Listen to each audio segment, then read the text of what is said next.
Hi, my name is Marina, which means from the sea. Before I tell you my story, please like and subscribe. I was born in a small fisherman's town, and even though my parents didn't have much, I had the happiest childhood. The sea air made me strong, and I could outrun and outswim any boy around. I loved going out with Dad to catch the day's haul, and I'd spin the wildest tales for Mom at night.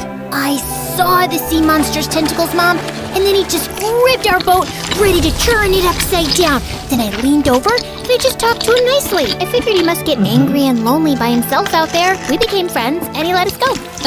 Really? How come your dad didn't see him? Because monsters only show themselves to kids, duh. Grown-ups just start shouting and hitting them with stones without listening to their side. Ow, Mom, can you let me go now? It's not my fault your lovely hair is always a mess. Just sit still.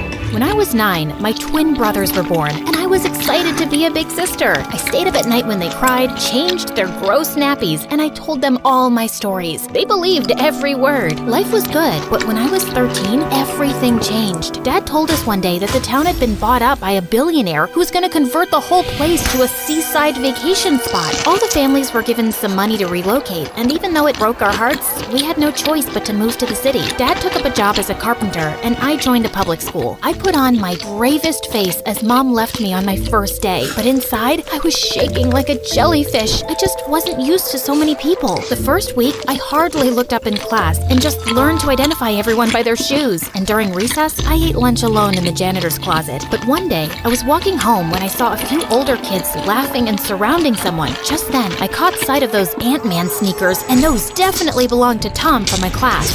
Hey, you, knock it off and let him go. Are you little Tommy's girlfriend? Did you know he's a freak who talks to insects?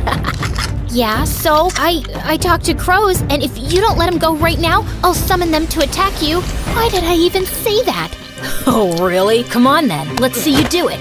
I had no freaking idea what I was doing, but I just started flapping my arms and cawing like a hoarse crow. The boys were howling with laughter as I kept cawing desperately. And then suddenly, a flock of crows appeared. I was as shocked as anybody else.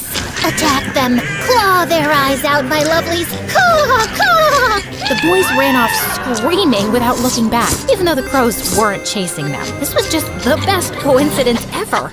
Wow, how cool are you?